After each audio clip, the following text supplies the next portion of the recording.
Hello, আসসালামু আলাইকুম বন্ধুরা। আশা করি সবাই ভালো আছেন। আজকে আমি কথা বলবো আমাদের প্রবাসী ভাইদেরকে নিয়ে। আসলে আমিও নিজেও একজন প্রবাসী, যেহেতু আমি বিদেশে থাকি। প্রবাসীদেরকে নিয়ে এই আন্দোলনের মধ্যে কেউ কিছু বলছে না। তারা কিন্তু রেমিটেন্স যোদ্ধা। তারা চাইলেই একটা দেশে দুর্ভিক্ষ লাগাই দিতে পারে। আমাদের দেশে গত জুলাই মাসেই 26,500 কোটি টাকা প্রবাসীরা রেমিটেন্স পাঠিয়েছে, যেটা আমাদের দেশের মাননীয় প্রধানমন্ত্রী শেখ হাসিনা যখন চীন সফরে আসছে তখন মাত্র সেখান থেকে ঋণেই পাইছে মাত্র 1500 কোটি টাকা। সেই তুলনায় প্রবাসীরা কত গুণ বেশি পরিমাণ রেমিটেন্স আমাদের দেশে পাঠাচ্ছে। প্রবাসীদের রেমিটেন্সের টাকাই কিন্তু বাংলাদেশের সবচেয়ে বড় উৎস, কিন্তু সেই প্রবাসীদেরকে কিন্তুই দেখার কেউ নেই।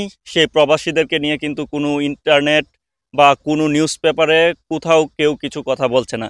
কারণ এই যে প্রবাসীরা এই আন্দোলনের মধ্যে তারা তাদের ফ্যামিলির সাথে কথা বলতে পারতেছে না। দেশের এইরকম একটা পরিস্থিতিতে যেখানে কারফিউ জারি হয়েছে, সেই জায়গাতে তারা কিন্তু তাদের ফ্যামিলির কোনো খোঁজ খবর নিতে পারতেছে না, ইন্টারনেট ব্যবহার করতে পারতেছে না। সারাদিন কাজ করার পর তারা যখন বাসায় ফিরে তখন তাদের ফ্যামিলির সাথে কথা বলতে ইচ্ছা করে, সেই জায়গাতে কিন্তু তারা কথা বলতে পারতেছে না। আমি এটা নিয়ে বারবার কথা বলার চেষ্টা করতেছি।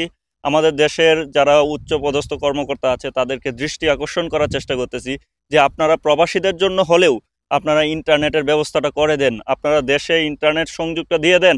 আমি এইটার জন্যই আমি এই ভিডিওটা বারবার প্রবাসীদেরকে নিয়ে তৈরি করতেছি, কিন্তু আমাদের দেশের কেউ দেখতেছে না, কেউ ভাবতেছে না প্রবাসীদেরকে নিয়ে। প্রবাসীরা চাইলে এই দেশে কিন্তু দুর্ভিক্ষ লাগাই দিতে পারে, কারণ তারা যে 26,500 কোটি টাকার রেমিটেন্স পাঠাইছে, এইটা যদি রিজার্ভটা অফ হয়ে যায় তাহলে কিন্তু বাংলাদেশ অন্য কোনো দেশের সাথে বিজনেস করতে পারবে না, অন্য কোনো দেশের সাথে কোনো বাণিজ্য করতে পারবে না। সো এই জিনিসগুলো মাথায় রাখতে হবে, কারণ আমরা প্রবাসীদেরকে কখনোই কষ্ট দেওয়া যাবে না। আমি এখন আমার চ্যানেল থেকে প্রবাসীদেরকে নিয়ে একটা ভিডিও বানিয়েছিলাম। আমি সবার কমেন্টগুলো পড়ার চেষ্টা করব। আমার এখানে অনেক প্রবাসী ভাইয়েরা তারা কমেন্ট করে তাদের কষ্টের কথা জানিয়েছে। চলমান আন্দোলনের মধ্যে, দেশে কারফিউ জারির মধ্যে তারা তাদের ফ্যামিলির সাথে কথা বলতে পারছে না। সেই কমেন্টগুলো আমি পড়ব, আপনারাও কমেন্ট করুন, আপনাদের কমেন্টগুলো পরবর্তীতে পড়া হবে। রফিকুল ইসলাম ভাই বলেছে, আমার মা হার্ট অ্যাটাকের অসুস্থ, সেই মার সাথে আমি কথা বলতে পারতেছি না 3 দিন ধরে, আমি চাকরি ছেড়ে দিচ্ছি, আমার চাকরিতে মন বসছে না। এটা কতটুকু একটা কষ্টের বিষয়। আরেকজন সাব্বির হোসেন ভাই বলেছেন যে আমি আমার বউয়ের সাথে কথা বলতে পারতেছি না, আমার ওয়াইফ প্রেগন্যান্ট এবং আমি তার সাথে কথা বলতে চাই, ফোন দিলে ফোনের নেটওয়ার্ক ভালো পাওয়া যায় না, ভিডিও কলে আমার ফ্যামিলির সাথে কথা বলতে চাই। আরেকজন কবির হুসাইন বলছে যে আমরা প্রবাসীরা প্রবাসের কামলাই দিয়ে যাচ্ছি, কিন্তু আমরা কোনো রকম সুযোগ সুবিধা পাচ্ছি না, আমাদেরকে নিয়ে কেউ কথা বলছে না। আপনাদের সাথে বা আপনাদের জন্য কথা বলার জন্য আমি আছি। আমি সব সময় চেষ্টা করছি প্রবাসীদের নিয়ে কথা বলার জন্য। জামান মোল্লা ভাই লিখেছেন তার ভাই কলেজে পড়ালেখা করে, সেই ভাইয়ের সাথে সে যোগাযোগ করতে পারছে না ইন্টারনেটের কারণে, কারণ সে চিন্তিত যে তার ভাইও কি আন্দোলনে যুক্ত আছে কি না। এই যে বন্ধুরা দেখলেন যে কমেন্ট করছে, আপনাদের কষ্টের কথাগুলোও জানান, আমি আপনাদের পরবর্তীতে কমেন্টে আপনাদের নাম সহ উল্লেখ করে পড়ব।